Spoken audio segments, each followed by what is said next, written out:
right, here we go. A game, another show. Alema Harrington alongside my DJ Sua Sound. Also, AKA Big D, AKA D Nice, AKA that's my oldest boy right there.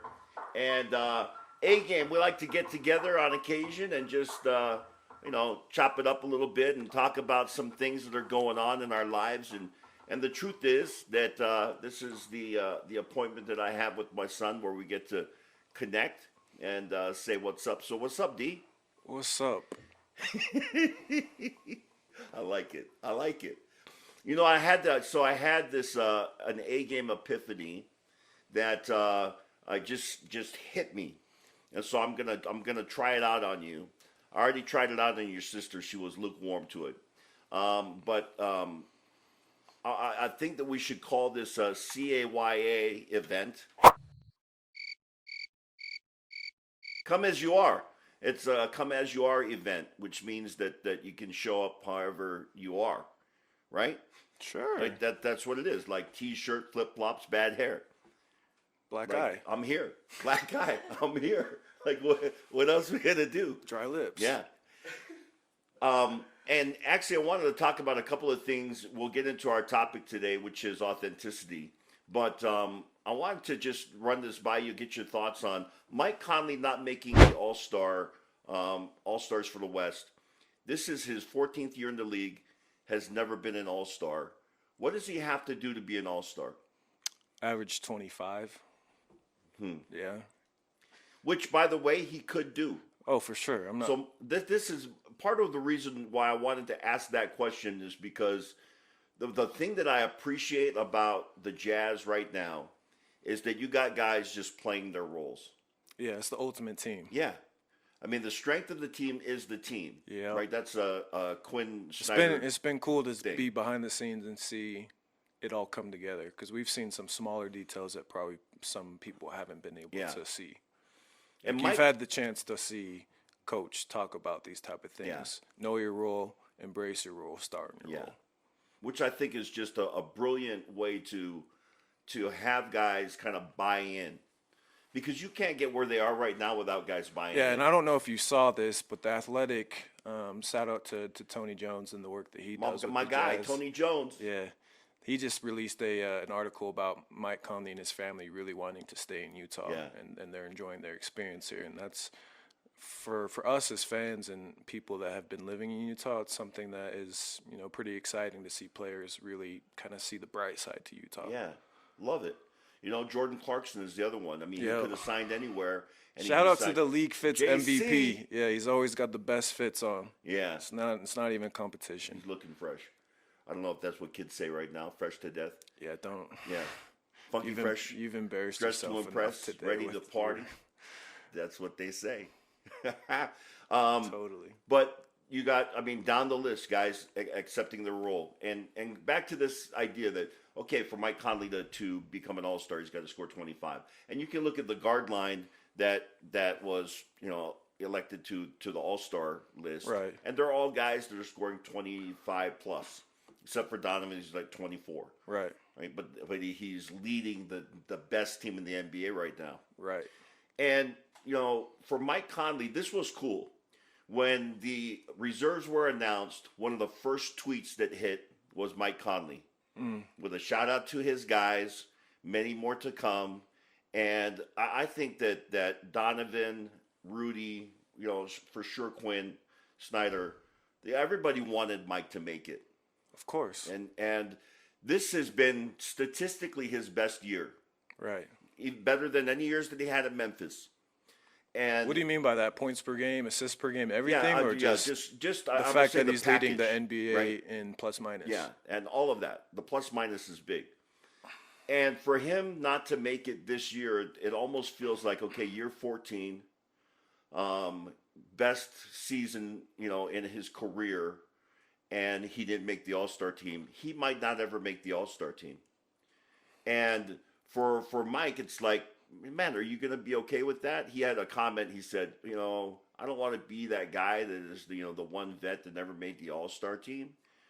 But that may end up being the case because I know Mike, or what I know of Mike, he's not going to go and score 25. unless that's what the team needs for him to. Like, he can score 25. He scored 30 earlier this year against the Clippers. Yep. So he can do that, but he's not going to do that. Yep. He's going to be himself.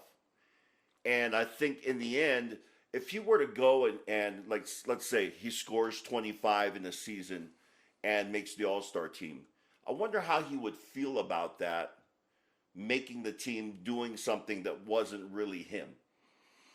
Or more so, like, that didn't really make the team better. Yeah. Because that's what he is about. He's about making the team better. Mm-hmm. And being his authentic self is what you're getting to. That's what I'm getting at. It's like, this whole, the pressure to be something that maybe you're not. Yeah. And I think last year we saw a big, the way that he's developed and kind of found his authenticity, because I remember last year when he came in, he kind of struggled, and there's Jazz fans out on Twitter or whatever, kind of questioning why he was here. And yeah. I'm sure at times he might have been doing the same thing, but he rode the waves and found his authenticity and found his role and his start in his role. Sometimes it just takes time. And I love that about Mike Conley. I love that about Jordan Clarkson, because Jordan Clarkson could have gone someplace and been a starter. Yeah. But he saw this as this is who I am. And who I am changes too. It's going to change from moment to moment, from year to year, season to season. We're always but evolving. In that moment, right? Let me be authentic. Let me be true to myself, which is one of those principles that, like, for me, I think I learned in recovery. You can go to meetings and you celebrate different, milestones of time in recovery. And they give out these chips, and on, might have the serenity prayer on this coin.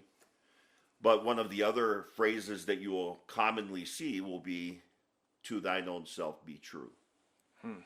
And I feel like, and this is the question I have for where you're at and how you see our society today.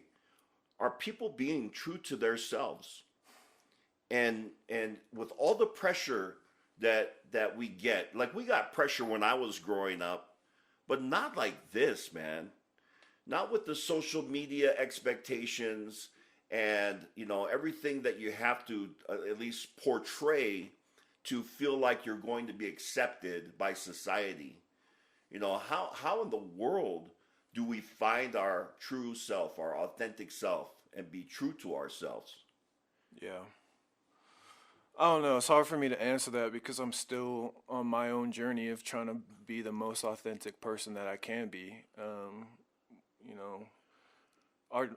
I'll try to speak for my generation just from what I've experienced, but we were kind of the first generation to grow up with social media, and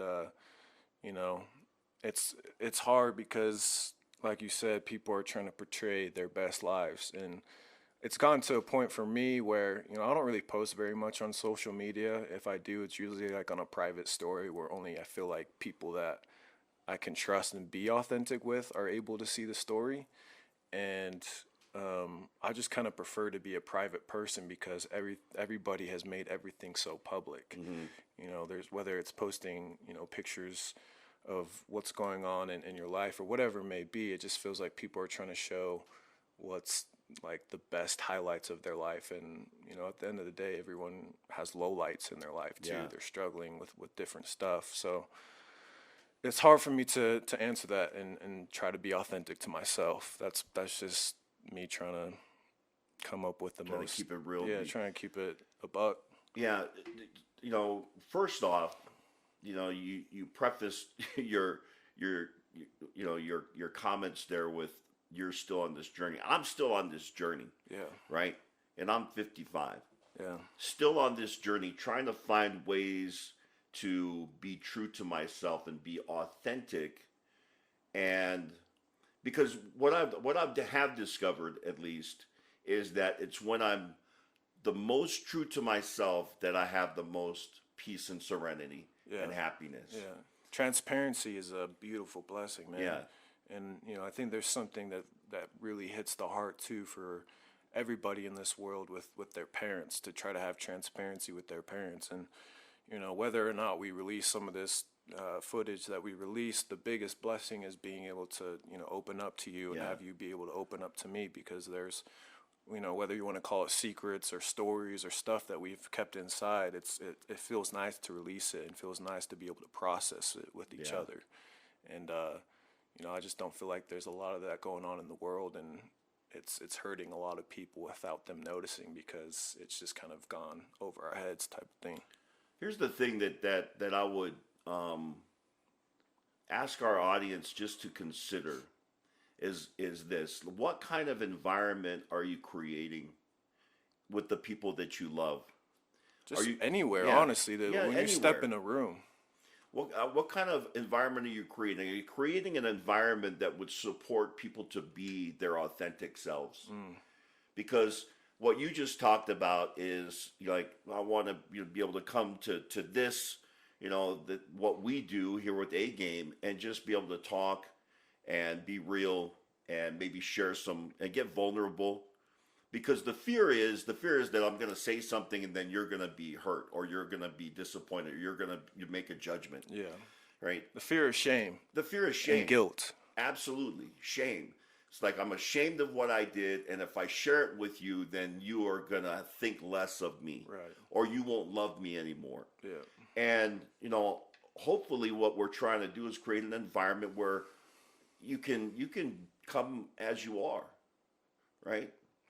What is it? CAYA, baby. It's catching on already. See, look, it's already catching on. So is it Kaya? Kaya. Do you know what that means? Yeah, I know. Shout out to all the Kaya users. You know what it is. So, anyway, creating an environment where you can come as you are. Go throw that on a shirt or a hoodie or something. And so hopefully we're creating that environment, because I think, part of my growth has been to try to figure out how to be myself in certain situations. Like, classic example, on Sunday, I'm teaching Sunday school here in this room, right? Because we're remote. So I have on my Sunday dress and a pair of sweats and flip-flops.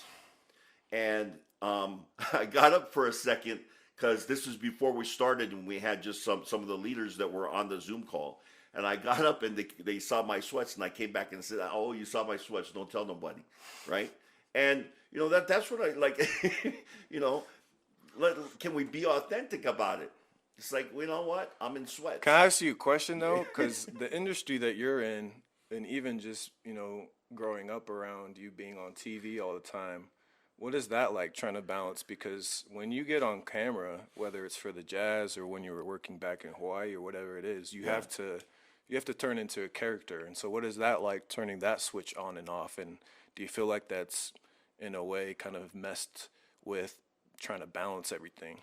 I think that's a great question. I think that you try to at least present as much of the authentic, real you, and you're going to be more successful that way. You're talking about on camera. On camera, right? And which is again, one of the reasons why I love doing this, because like, I can have the worst day and then go to the arena, and I got to get on TV and put on a smile, and I'm feeling like crap. Right. But I can't let anybody know. But here, like, if I'm not feeling great, I'm not gonna try to fake it. Yeah. Although this is therapeutic and it's helpful for me, I don't have to put on a show here. Like, we're just talking.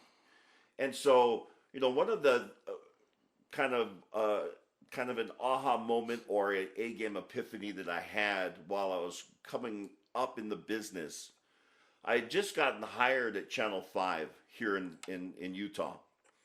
And I remember it was the time when, guys like Stuart Scott were hot. Shout out to Stuart Scott. Rest in peace, man. Yeah, he's an OG, in my opinion, right there. The greatest to do it. Greatest of all time. And he was kind of he was a rising star. And there were some other guys, Dan Patrick, he was still doing Sports Center at that time.